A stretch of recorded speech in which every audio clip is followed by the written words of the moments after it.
He has never spoken a word, never written a sentence, never said his own name. At 70 years old, Ray Whittaker remains a living mystery.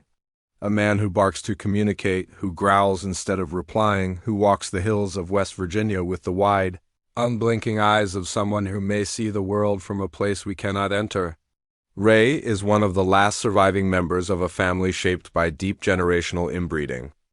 Born in Odd, a remote corner of Raleigh County, West Virginia, he lives in near total seclusion with his surviving siblings. His story is not told through language or memory. He offers none in the usual sense, but through patterns, reactions, and the stubborn persistence of his presence. To some, he is a medical anomaly. To others, a living cautionary tale of what happens when bloodlines turn inward. And to a few, he is simply Ray, the man who barks at strangers yet never fails to return to the same worn paths across the hills. Whatever one chooses to call him, Ray Whittaker forces us to confront the blurred line between biology, circumstance, and survival. Some have gone so far as to call Ray the most inbred man in American history still alive. A cruel label, perhaps, but one not without substance. His family tree is a maze without exits. His parents were first cousins. His grandparents were identical twin brothers. His great-grandparents were also linked by cousin marriages. Every branch bends back upon itself until the word tree no longer feels appropriate. It is more like a circle, a closed loop repeating the same names, the same faces, the same genetic codes over and over again. Yet to reduce Ray to a specimen of inbreeding is to miss the point. He is not just the sum of defective DNA, he is a whole person, however inaccessible, however different. He does not speak, but he responds. He will bark if someone blocks his path. He gestures when something disturbs him, he sometimes smiles. Other times he recoils with sudden fear. There is someone present inside him, even if that presence does not look or sound like what we recognize. This is Ray's story not only of what he inherited, but of what he lives. A man who exists on the margins of language, but not of feeling. He is alive, he senses. And despite his silence, he says more than most. To understand Ray, one must begin long before he was born. His story is etched into the bloodlines of Appalachia, into the traditions of isolation that carved entire families out of the hills and locked them away from the outside world. His father was John Emery Whittaker. His mother, Gracie Irene Whittaker. They were first cousins, a union that would raise eyebrows even in the most permissive of communities. Yet for the Whittakers, it was only the beginning. Both John and Gracie were themselves the children of identical twin brothers, Henry Wade and John Eastham Whittaker. That means Ray's grandfathers were not simply related, they were mirror images of each other, genetically indistinguishable. And as if that were not enough, Gracie's mother, Ada Adeline, was also a first cousin to her husband, John Eastham. In genetic terms, Ray's bloodline is a sealed system. For generations, no new blood entered. The same DNA was recycled over and over, until the rarest of genetic traits, normally silent in the wider population, had no choice but to surface. Science has a name for it: autosomal recessive expression. Traits that are harmless when carried by one parent can become devastating when inherited from both. What is recessive in one becomes dominant too. Over time, this pattern produces congenital disorders, cognitive impairments, physical anomalies. In the case of the Whittakers, it produced Ray. There is no official diagnosis for him. Medical specialists have speculated that he suffers from severe nonverbal autism, likely level 3, the most debilitating category. Others point to physical anomalies, such as his wide eyes, his coarse features, his strange gait, as signs of a deeper genetic syndrome. But speculation is all that exists. Ray has never been tested, never been evaluated by the structures that might have given him a name for his condition. And perhaps the lack of a name is fitting. Ray is not a case study. He is not a theory. He is a man, and his life is what it is, a tangle of biology, isolation, and survival. But what makes Ray's condition unique is not just his DNA, it is the environment that surrounded him. For while genetics laid the foundation, it was isolation that built the house around him. Odd, West Virginia, is more than a name. It is a place suspended in time. Remote, poor, and cut off from the mainstream currents of American life, It provided little in the way of medicine, schooling, or outside intervention. Children like Ray, born with obvious developmental differences, were often left to the care of family alone. There were no specialists, no therapies, no programs to step in. His world was bounded by kinship, and his fate was sealed not just by his genes, but by the absence of everything else. This is not merely a story of inherited biology. It is also a story of systemic absence, no schooling, no specialists, no structure beyond the family unit. Ray was born into a genetic cage, but he was also denied the keys that other children with disabilities might receive: early intervention, speech therapy, or even a formal diagnosis. And yet, despite it all, he survived. He was not institutionalized. He was not abandoned. He was raised by the same family who shared his blood, his anomalies, his burdens. In their own way, they sustained him. The same DNA that hindered his development also created the web of caretakers who clothed him, fed him, and watched over him. Looking at Ray, it is easy to see the marks of inheritance. But the harder, more important question is this: how has that inheritance shaped not just his body, but his place in the world? He did not choose this life. It was mapped for him long before he drew breath. And still, he lives it, step by step, bark by bark, gesture by gesture. A man made by history, carried by family, shaped by biology, yet never entirely defined by any of them. To see Ray as he truly is, we must step into his world, the one he does not describe in words but in action. He does not speak, read, or write. But silence does not mean emptiness. His world is simply one most of us are unaccustomed to entering. To understand him, we must shed our usual definitions of intelligence, language, and communication. At first glance, his behaviors appear strange, even alarming. He grunts and growls when approached. He may bark if someone obstructs him. He gestures with sudden, emphatic movements, but without conventional structure. There are moments of agitation, unpredictability, even aggression. But beneath these outward signs lies a system, not random chaos, but patterned intention. Observers note that Ray is responsive. He may not use words, but he reacts in ways that indicate comprehension. He knows when he is being addressed. He makes choices. He expresses preferences. If he dislikes something, you will know it. If he is content, it shows in the way he carries himself, in the rare stillness of his frame. He does not mimic. He initiates. He does not perform. He participates in his own way. One of his most telling characteristics is his relationship with tasks. He engages with actions one at a time, with an intensity that borders on ritual. He may repeat gestures until they appear compulsive, but to him they are structure. They are his language, even if we do not understand it. This is the paradox of Ray Whittaker, a man silent on the outside, yet filled with unspoken intention. A man dismissed as a genetic casualty, yet stubbornly present in the world. A man born of a cursed bloodline, yet still undeniably alive. The mystery of Ray is not simply in his silence, but in what that silence demands of us. To see him is to confront the limits of our categories: normal, abnormal, intelligent, impaired. He does not fit, and so we must reshape our definitions around him. This is only the beginning of his story. To truly understand him, we must return to the roots of his family, the cursed bloodline that made him what he is. A family tree that never grew upward but folded inward upon itself. A lineage that carried its secrets from one generation to the next until, finally, they surfaced in Ray. And in that story, we do not only see the fate of one man. We see the haunting legacy of isolation, tradition, and bloodlines that refuse to let the outside world in. To understand Ray Whittaker, one must first understand the bloodline that shaped him. His life cannot be separated from the tangled lineage that carried the same strands of DNA through generation after generation without relief. It is a history both intimate and unsettling, a map of choices that narrowed until only one path remained: inward. The Whittakers of Odd, West Virginia, were not unique in their isolation.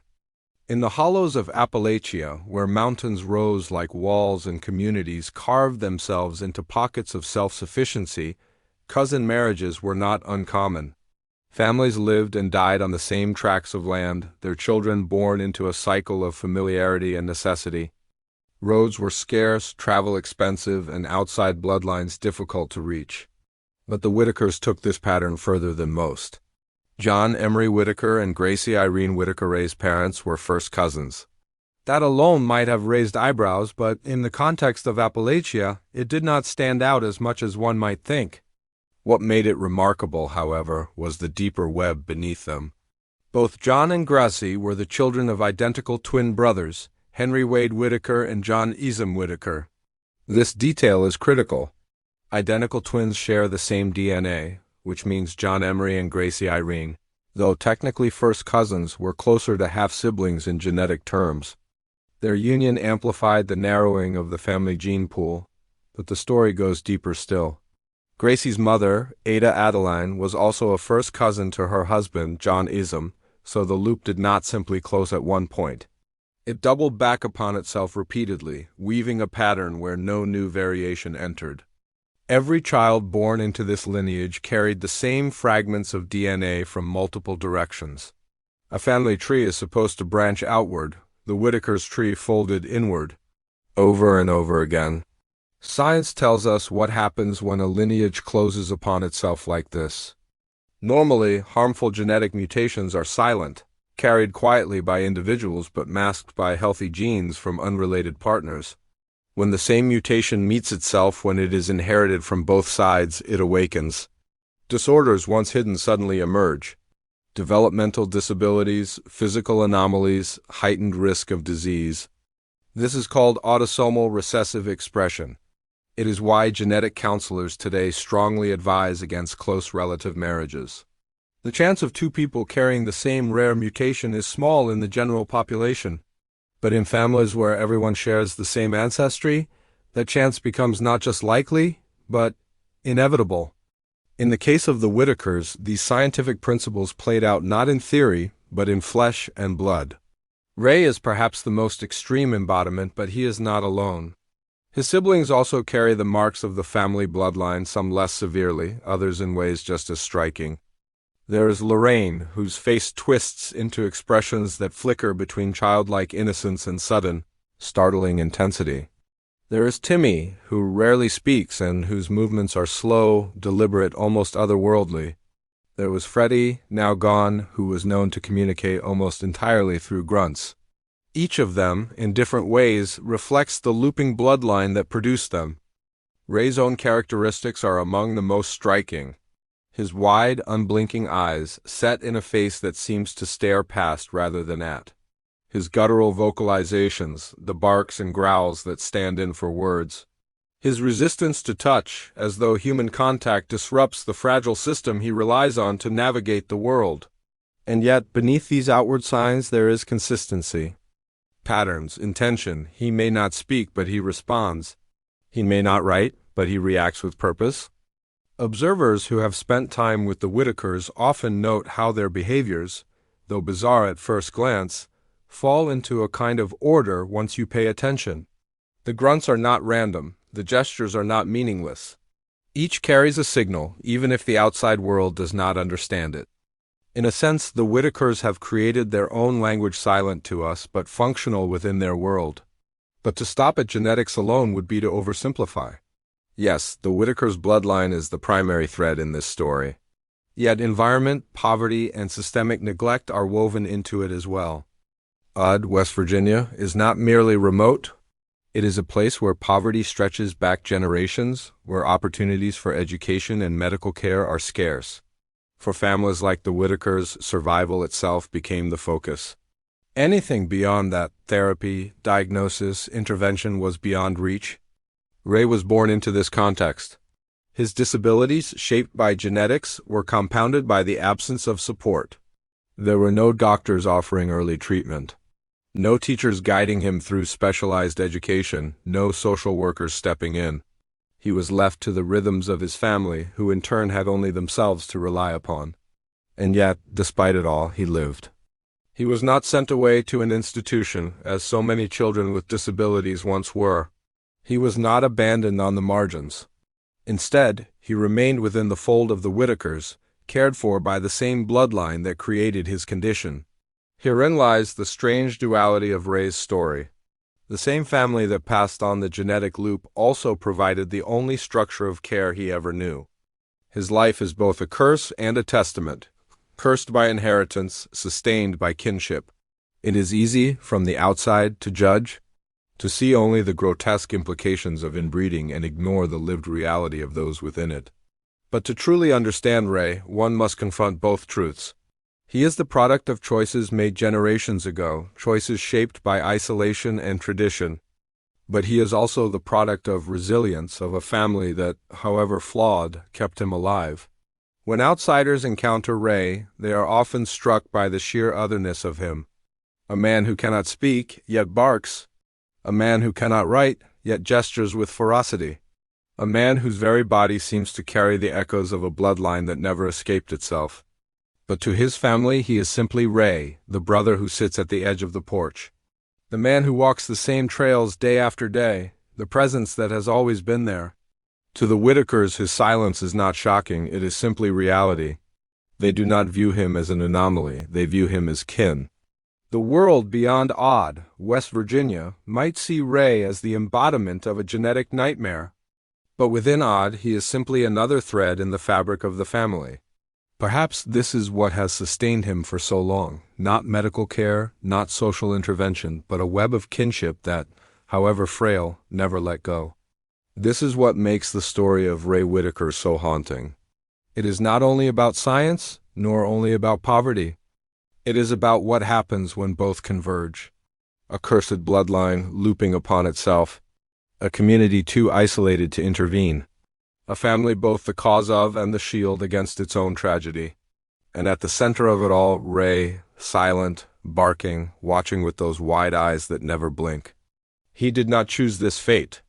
It was chosen for him, long before he was born, when his ancestors married their cousins and sealed the family tree into a loop. But he has carried it, step by step, into old age. Against the odds, he has survived. Ray is not simply the most inbred man in America. He is the mirror of what happens when isolation becomes destiny. A reminder that bloodlines, once closed, do not merely shape biology, they shape entire lives. The story does not end here. For to understand Ray fully, we must look not only at his bloodline, but at his life, the daily reality of a man who cannot speak, yet communicates. Who cannot write, yet leaves an imprint? Who, despite being dismissed as a genetic casualty, reveals a deeper truth about survival. Ray Whittaker's story is not just about the bloodline that produced him. It is about the life he continues to live, day after day, in the quiet hills of West Virginia. A life that exists on the margins of language, yet pulses with patterns and meaning. A life that demands attention, not because it is extraordinary in achievement, but because it is extraordinary in its endurance. To the outside world, Ray seems alien. His guttural barks, his sudden growls, the way his eyes fix in a stare that feels both vacant and penetrating, these things unsettle visitors. His behaviors are often described as strange, even feral. But to those who know him, these are not random acts. They are the fragments of his language, the signs of his presence. When strangers approach, Ray growls low, his body stiffening like a dog defending its territory. Block his path, and he may bark sharply, as though demanding to be let through. If left alone, he will walk the familiar trails around Odd, moving with the same rhythm, the same steps, every day. These are not accidents. They are systems of response, his way of imposing order on a world that does not fit him. Observers who spend enough time with him begin to see the patterns. His growl is not always anger. Sometimes it is warning. His bark is not always aggression. Sometimes it is insistence. His gestures, abrupt and emphatic, follow their own structure. What looks chaotic is, in fact, patterned intention. It is easy to mistake silence for emptiness. But Ray's silence is not a void. It is a different form of presence. He knows when he is being addressed. He makes choices, subtle but deliberate. He expresses preference. If he dislikes something, he recoils. If he is pleased, his body eases, his expression softens. He does not mimic the world around him. He initiates within it. For Ray, language is action. His communication lives in gestures and movements and reactions. To outsiders, it is indecipherable. To those close to him, it is simply Ray's way. His relationship with tasks is especially telling. Ray does not multitask, nor does he drift aimlessly. When he engages with something, he focuses on it with singular intensity. A piece of food, a gesture, a walk each is taken on fully, almost ritualistically. He repeats actions until they seem compulsive, but for him, repetition is structure. It is how he builds meaning in a world that offers him none in words. There is dignity in this, though many fail to see it. Too often, people mistake his behaviors for the absence of mind. But look closer, and you see intention. His silence is not stupidity. His gestures are not madness. They are his own language, his own form of intelligence, even if it does not match our definitions. Ray's world is shaped not just by his mind, but by his environment. Odd, West Virginia is not a place of noise and stimulation. It is quiet, isolated, filled with the steady rhythms of rural life. In this stillness, Ray has carved his routines. He walks the same trails, sits on the same porches, repeats the same gestures. To him, the world is not about variety, but about familiarity. Consistency is his comfort. For decades, Ray has lived under the watch of his siblings. Lorraine, in particular, has been a constant presence, caring for him with a mix of sternness and affection. She understands his signals better than anyone. When he barks, she knows whether it is irritation or demand. When he gestures, she recognizes the meaning behind it. She speaks his language in a way outsiders never could. The Whittakers, as a family, are often ridiculed by outsiders. Their appearance, their behaviors, their tangled bloodline, all of it has made them the subject of whispers, jokes, and even cruel fascination.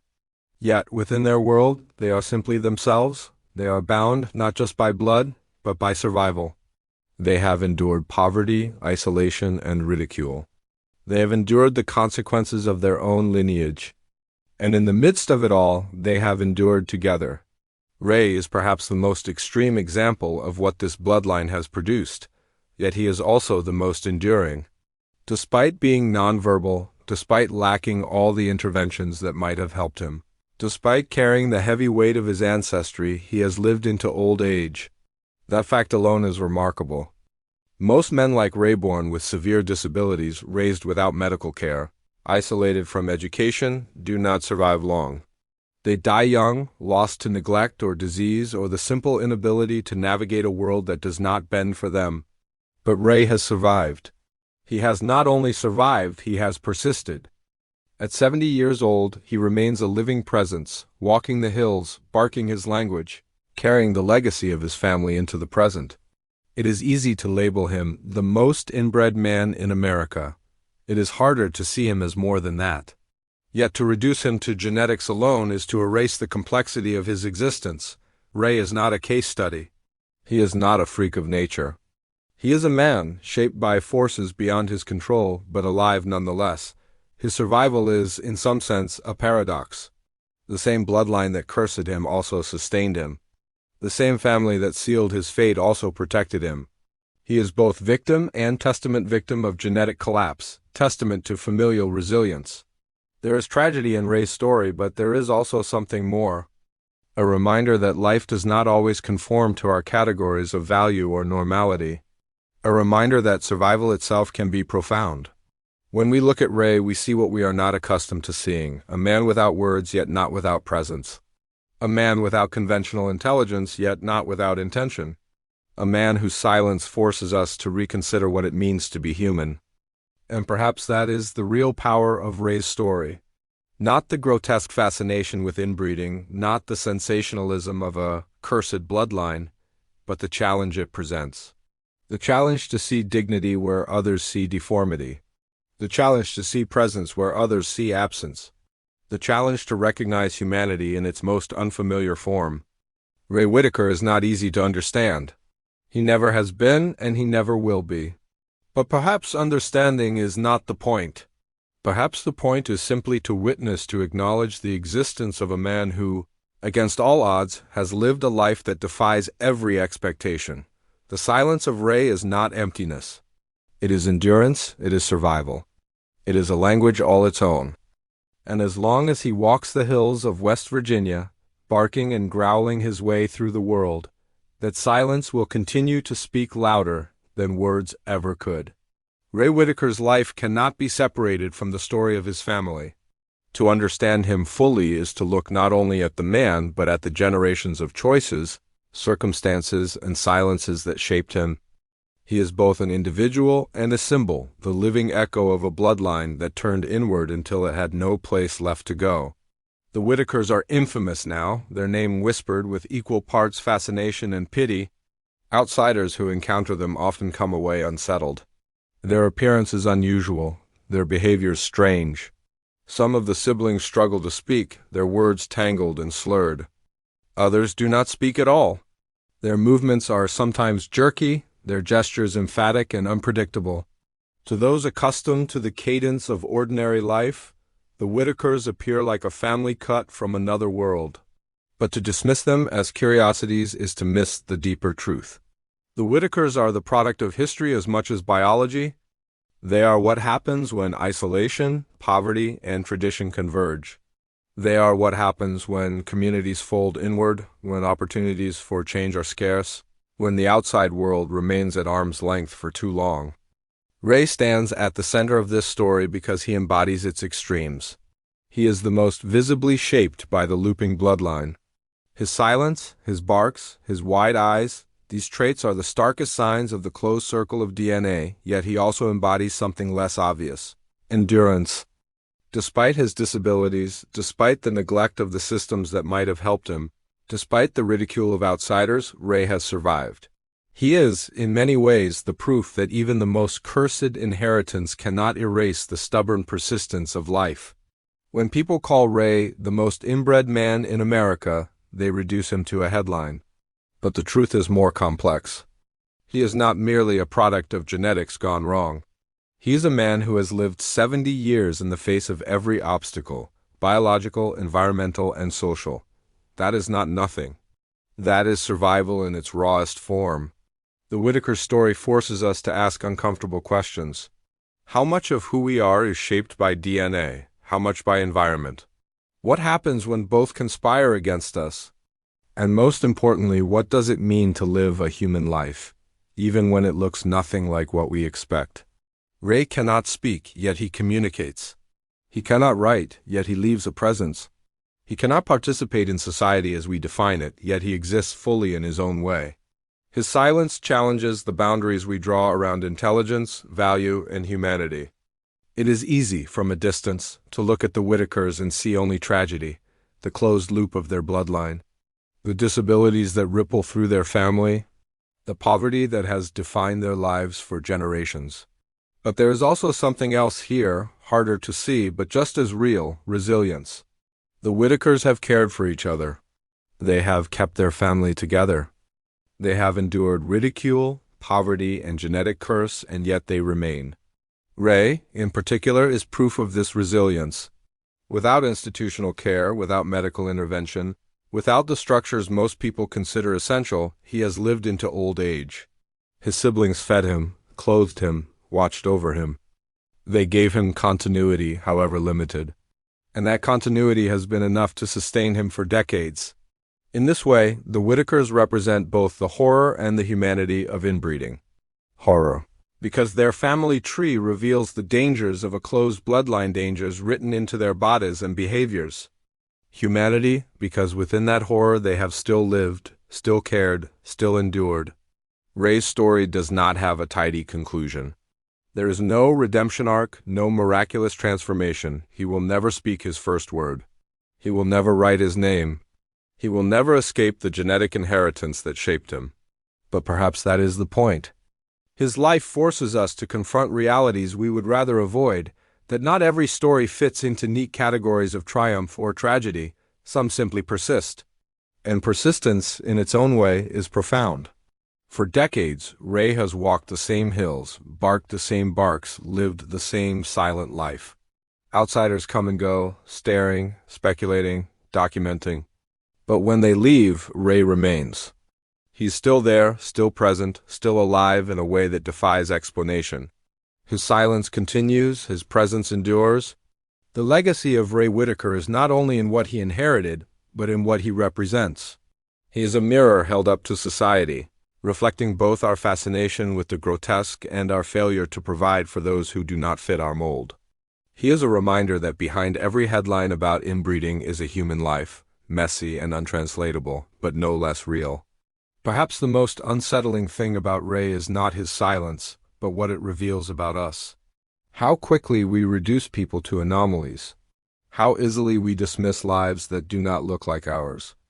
How rarely we pause to consider that survival itself, even survival without words, is a kind of victory. Ray Whittaker will never explain himself. He will never tell his story in his own words, but perhaps he does not need to. His life, lived in silence, already speaks volumes. It tells of the dangers of bloodlines turned inward. It tells of the resilience of families who endure despite everything. And it tells of the mystery of what it means to be human, even when humanity takes a form we do not understand.